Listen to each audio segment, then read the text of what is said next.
Folsom. Welcome to another episode of Folsom Insight with Gul Khan. My name is Gul Khan, and this Folsom Insight forum that we have is about our Folsom issues that we are facing in Folsom, good things about Folsom, and the quality of life we have in Folsom. We were talking about over the past few months the safety and security and the budget and homelessness issues as well. I'm not going to be addressing all of them today. However, we did invite Folsom Police Chief Rick Hillman with us so that he can come over here and talk about some of the initiatives that Folsom Police Department has taken. Thank you very much, Rick. Thanks for having me. I appreciate it. So, Rick, I know that we have a very limited time today. Before we get into the weeds, exactly what police department is doing, if you want to just introduce yourself a little bit as Rick Hillman, not a police chief only. Sure. Well, I've worked here in Folsom for the past 29 years. I've been police chief for the last 6.5 years. So I rose through the ranks. I worked as a K-9 officer, as a detective, as a supervisor, lieutenant commander, and then eventually to chief. I live in Folsom. My wife and I have a house that we've lived here for about 24 years. A couple of my children also live in Folsom. I have a son-in-law that works with me, and my son and daughter-in-law also work in law enforcement. Thank you. That's impressive. All right, let's go into a little bit of police activities that we are having in Folsom. I want to know how the police department is engaging with the community. We have been talking about community policing, or even the engagement of the police department with the community. How comfortable they are with police department? What initiatives police department is taking to make sure that community is very comfortable reaching out to police for any of the issues they have? Sure. Well, we always want to be close with our community in Folsom. We always have been. And we've continued some traditions that we started many, many years ago to unite the police department and the community together as one. Community-oriented policing is something that we've been doing since before I got to Folsom PD, and it is something that will continue long after I leave. It's not about the buzzwords of community policing. It's about just going out and greeting our community, being a part of our community. We have different programs that we put on in the community. We have our mounted patrol teams, our K-9 teams, school resource officers that go out into the community and just meet with people in a positive way. One of the great things we've done for many years is the Santa Project. See a lot of homeless camps around the area, and not all of them is trying to mitigate the issue that risk that we have over here and the risk that our children are having right now. Also, how Folsom PD, are there any kind of programs that Folsom PD is starting, or how do we reach out to Folsom PD in case we have an issue? Sure. So homelessness is not a crime. We can go in and get people to move, but all they're going to do is move from one place to another place. And what we'd rather do is get help for people that are homeless. The problem has grown tremendously in our region, in our state. It's almost socially acceptable to be homeless now when it never was. And in Folsom, we don't have a lot of homeless individuals. However, we've seen the number grow over the past several years. The latest point in time count done by Sacramento County shows that there's about 133 homeless individuals living in or about Folsom. So what we do as a police department and as a city is we put officers out there that specifically address homeless individuals and their problems and try to get them assistance. This last June, the City Council adopted a budget that started on July 1st that included the addition of 6 additional officers to the police department. Those officers are to work a homeless outreach team. We were prepared to start that initiative, and we started it July 1st with a sergeant and 2 officers and originally assigned to the team. That team will grow as we need, and then it may be reduced as the need comes around. But that team goes out, and their first goal is to take care of the campsites that are in Folsom. We need to do away with the blight. We need to do away with people not being able to walk on the trails because they don't feel safe, or because there's debris around the trails, junk that is brought there, and just large camps. So this team goes out and addresses those. They also offer services to those individuals that may be in a camp. So there's housing services that are available. The state has made a lot of money available to the counties to help them with homeless resources. We also have a very great program here in Folsom. There's several great programs that help out the police department. One of those is Jake's Journey Home. Jean Schumann is always willing to come out and help. We will call Jean and she will come help an individual. They may need to get some veterans assistance. They may need to get a driver's license or ID card so that they can go out and get a job. They may need help with a job placement or or help with housing. Jean goes out and helps them and gets them the right type of assistance they need. At the same time, we also have a mental health clinician that rides with one of our officers 40 hours a week. So if we see an individual who's experiencing what we believe is mental health crisis, then that clinician will come out and provide some assistance. And then the officer that she is assigned with, the 2 of them will go be proactive, and they'll seek out people that they've already contacted and met and make sure they're getting the assistance that they need. Great. Yep. That's definitely is going to help a lot, basically, in order to reduce the homelessness, if not eliminate completely. Sure. The Supreme Court just ruled on a grants pass decision that allowed us to tell people they cannot set up camps. And we have had an ordinance for quite a while. We just haven't enforced it. Better type of living. In the short time, the team that we have has been able to place 4 individuals that were homeless into housing. That's great. So a great success in only 4 weeks' time. The team is out there. They're out there being proactive. Their goal is to fire dangers. Yep. Right now, there's a big fire risk in the state, and our fire chief can determine that some areas of our city are prone to fires, and therefore we can make those areas illegal for people to be in. It's not on our trails, but it's just off the trails, and we're out there enforcing that as well. That's great. That's a great work. That's in the city of Folsom. You did touch a little bit on that, and I want to elaborate a little bit more on the resources.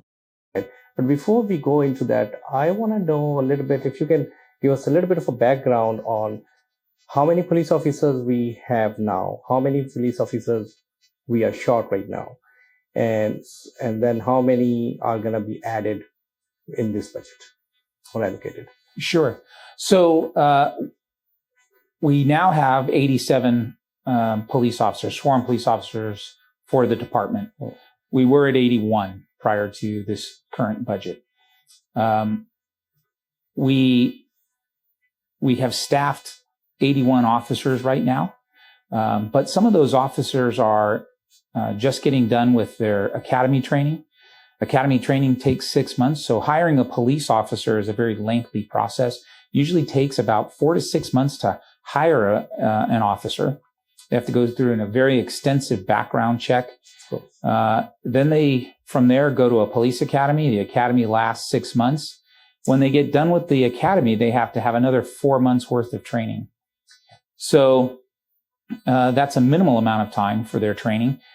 All in all, we could see someone that takes us 18 months by the time we start to interview them for the job before they're actually a police officer driving around. Wow. So we have some people, we have one person in the academy. We have some people in training that recently graduated from an academy.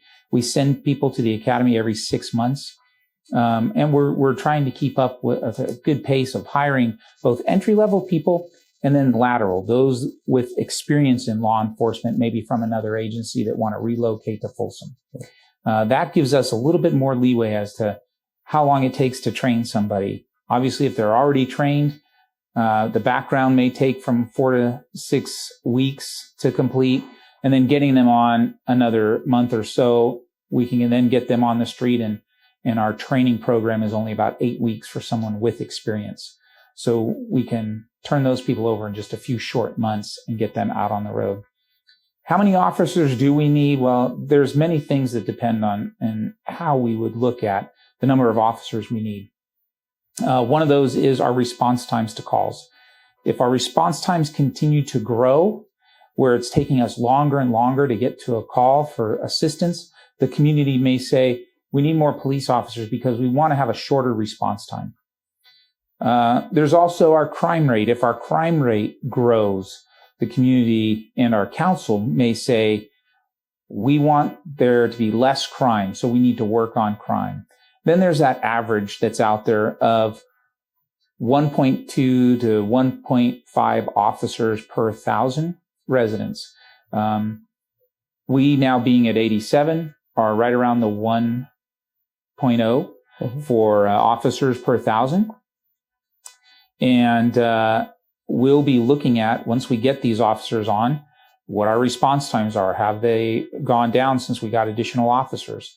What our crime rate is. Has that gone down since we've gotten additional officers? We also have staff that are out right now because this is a very physical job, and officers get injured and are out for short to long periods of time. Some maybe back injuries or knee injuries. Those take time to heal if they have to go through surgery. So while we have 81 officers, our numbers are down because of those people that are injured. Yet we still put enough people out that we are able to patrol the entire city. We have 5 areas of our city. We call them beats. So our city's been divided up into 5 geographical areas. We now have an officer in every one of those areas. That helps reduce our response times. Great. That's great. Thank you for giving us, because this is one of the issue or talk of the town, that we have less police officers than in the past, but nobody exactly had a clear idea. So thank you for clarifying that one, exactly what we need. We do have less than what we used to have. In 2009, we had, I think, 92 police officers. But the recession hit Folsom really hard, and we've tried to do more with less. But as our city's grown, we need to grow with it. We're not able to keep up with the workload that we used to do 10, 12 years ago.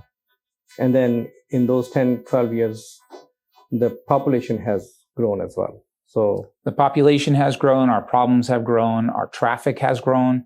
Right now, we have 4 officers and a supervisor assigned to our traffic unit. We used to have 9 officers and a supervisor assigned to the traffic unit. Wow. So the city was much smaller then. Those problems didn't go away. Traffic is a big problem in Folsom. We need officers out there educating the community and enforcing our laws. Great. So you did mention about the crime rates that we have and how many crimes. So can you give us a little bit of idea that what is the current crime trend that we have? So Folsom is a very safe community, but we do have crime. And with growth is going to come higher levels of crime. We're working to combat that.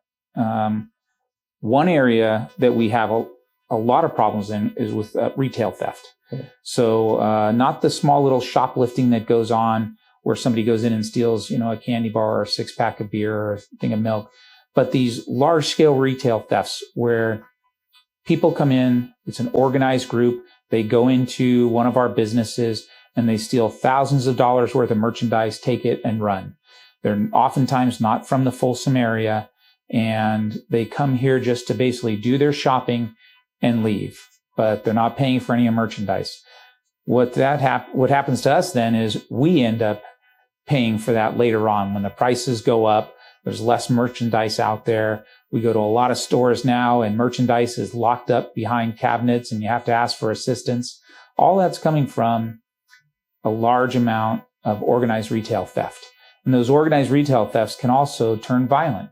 If someone tries to stop them, an employee tries to stop somebody that's committing a theft, they may resort to violence. So last year, we saw organized retail theft jump by 400%.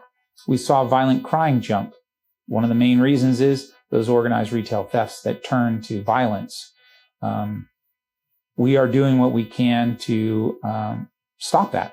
So we have a problem-oriented policing team, and that team goes out and they specifically target areas where we're having our most problems. They're very flexible. So if one of our problems may be with organized retail theft, they'll deal with that. But if 2 weeks later, the problem is people taking catalytic converters off a bunch of cars, then they'll deal with that. If there's home break-ins, they'll deal with that. So they deal with the problems. Great. So retail theft is one of the major issues that we have in Folsom, not only specific to Folsom, but it is the one that we are having right now. And retail theft is impacting not only those one particular or two particular areas, but also it is impacting the overall growth and economy of Folsom as well. So, Chief, I have a question on that. How can you are doing your job? You are doing really a good job in trying to address all these issues, especially the retail theft. How the community can help our police department to reduce these issues? That's a great question. And really, it's being the extra eyes and ears. We work well with the businesses in Folsom. There's been some jurisdictions where the businesses are not calling law enforcement when these thefts are occurring. We want to know when thefts are occurring in Folsom because it's the only way that we can stop them from occurring. If somebody comes to Folsom to commit a theft, we will seek those people out and see that they're prosecuted for doing that. We can't do that, though, if we don't hear about it from the businesses or if we don't have good witnesses to tell us information. So the community helps us by telling us what they've seen, sticking around at the scene when they've seen a theft, and just saying, hey, I saw this person, I can describe that person for you.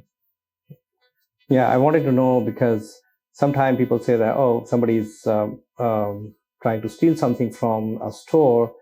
Should we go ahead and confront them, or should we just stay back and then just call the police? Or what exactly is our next action immediately after that? Sure. So intervening is often unnecessary. It's property crime. So people are stealing property. Now, if there's an assault occurring, you may feel the need to jump in and help out. That's understandable. But with property crime, we don't want to see property crime change to a violent crime. And if you try to stop somebody for stealing some merchandise, there's a likelihood that you could be assaulted. So we don't want that. We think it's better if you're our eyes and ears out there. You watch the person leave. You take down a license plate number. You do what you can. You do it in a safe way, and you relay that to police. Great. Okay. Let's discuss about a little bit the issues that we have, and the police department is trying to address that one. How often and how much are we using the technology or the use of the technology we are having? What kind of support you have right now available of technology that you can use in our favor to mitigate and address these crimes that we have? As with all technology, there is a lot of different technology that's out there. Yep. And there's always one piece that's better than the other piece, and it's a lot of money. Mm-hmm. So what we do is we look at what we really need, and then we try to look for the resources to make that happen. One of the great things that we have right now is we've worked with our public works department, our traffic safety engineers, and they have cameras at all of our major intersections. Those cameras help us out, and they can also help us solve crimes. In our communications center, we have cameras or monitors for those cameras on the walls. So when someone calls in a crime, depending on the dispatcher, how busy they are at that particular time, they may have an opportunity to pull up a camera and see, I saw a blue car just hit somebody. They could pull up the cameras at that intersection and look to see if they could get a better description for the officers so that hopefully we could catch that person if they're fleeing from the scene. The cameras are and have been a great asset to the police department. We also have surrounded our city with automatic license plate readers. Now, we're not watching people, we're not tracking people, but what that does is those license plate readers have a system that will relay to the officers in the field if it's a stolen car or if someone in the car is wanted, if that car was associated with a wanted person. And it'll alert the officers that this car just passed through this intersection and it's associated with a crime or it is a stolen vehicle, and the officers can move in to investigate. Those technologies that we have, those two pieces of technology specifically, are outstanding and have helped solve many crimes. Great. Yep. I believe that we should be innovative. I believe that we should use the technology as much as we can, but at the same time, we should not be 100% relying on the technology. So that's there's always a balance between the two, or we need to be smart enough to use the technology and not be outsmarted by the technology. Absolutely. Just last week, we had a crime occur, and someone was able to pull up one of the cameras. They saw a person fitting that description of the suspect that we were looking for. An officer stopped that person because he was directed to it, and we were able to determine that wasn't the right person. So while the technology is there and can help us, it's not 100%. We need to get our officers with eyes on and get our victims there to identify people. If they don't, then we would walk away from that. Great. How is the composition of our police department in terms of diversity and inclusion? What are the different type of diversities we have right now?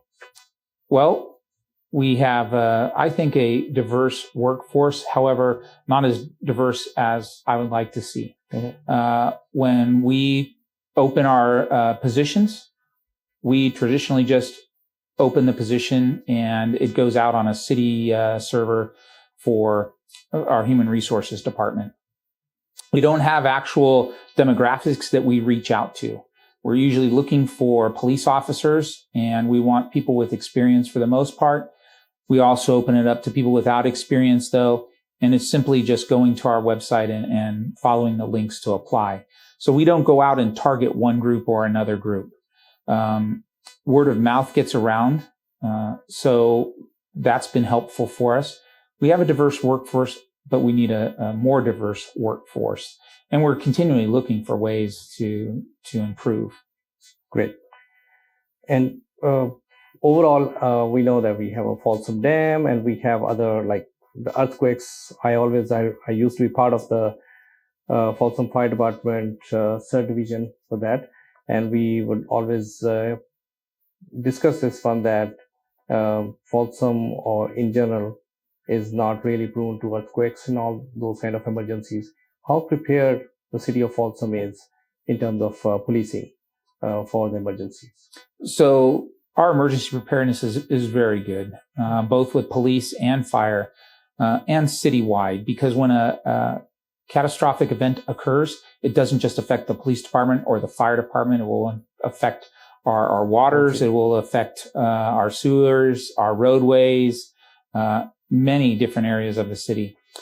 At the police department, we have an emergency operations center that's always at the ready for our staff. That in the event something does occur, our staff would go to that location and help direct emergency services for our community.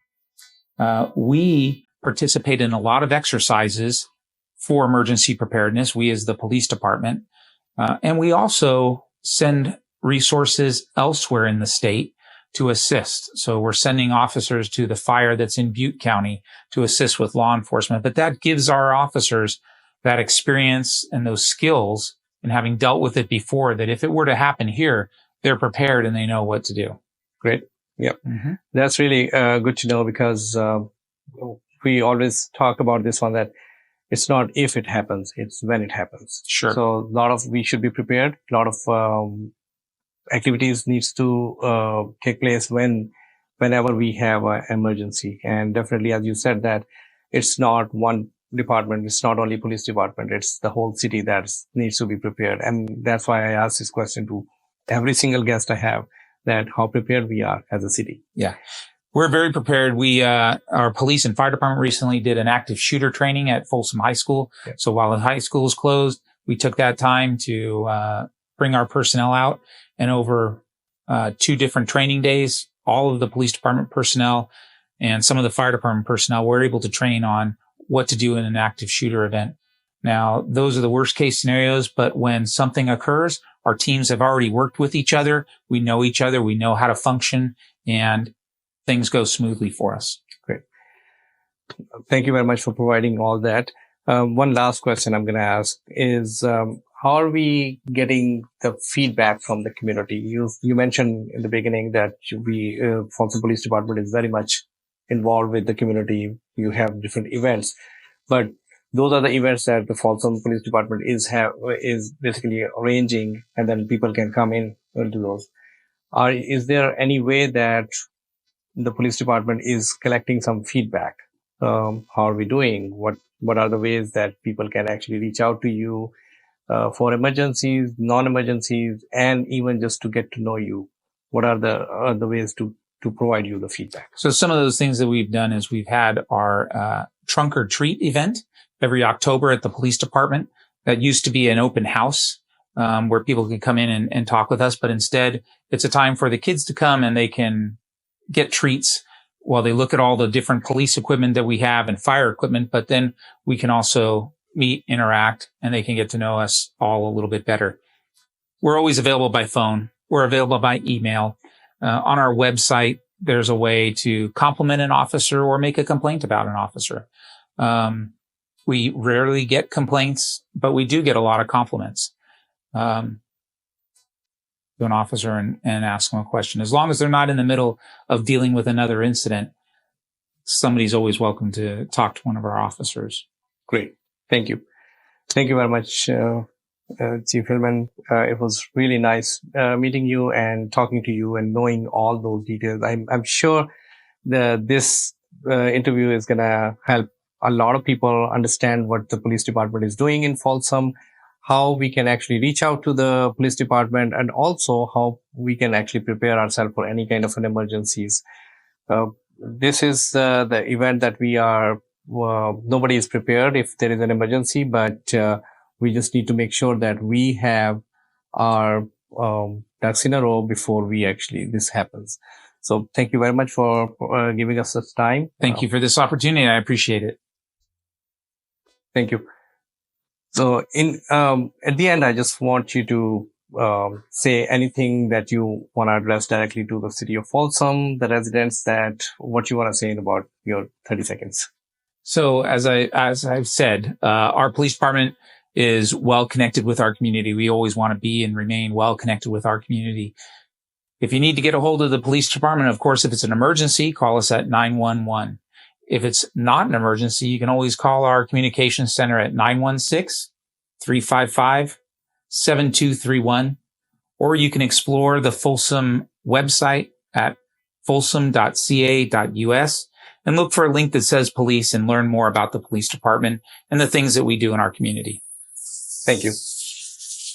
Thank you very much, Folsom residents. This forum is about you, and we talked about this one before as well, that Folsom Police Department is doing really a tremendous job in keeping us safe, our families safe, our kids safe, and keeping the quality of life that we have here in Folsom. My name is Gul Khan, and if you would like to come to my channel and talk about any of the issues, any of the good things about Folsom, and you want to address them, please reach out to me through my website and through my YouTube channel as well. Thank you.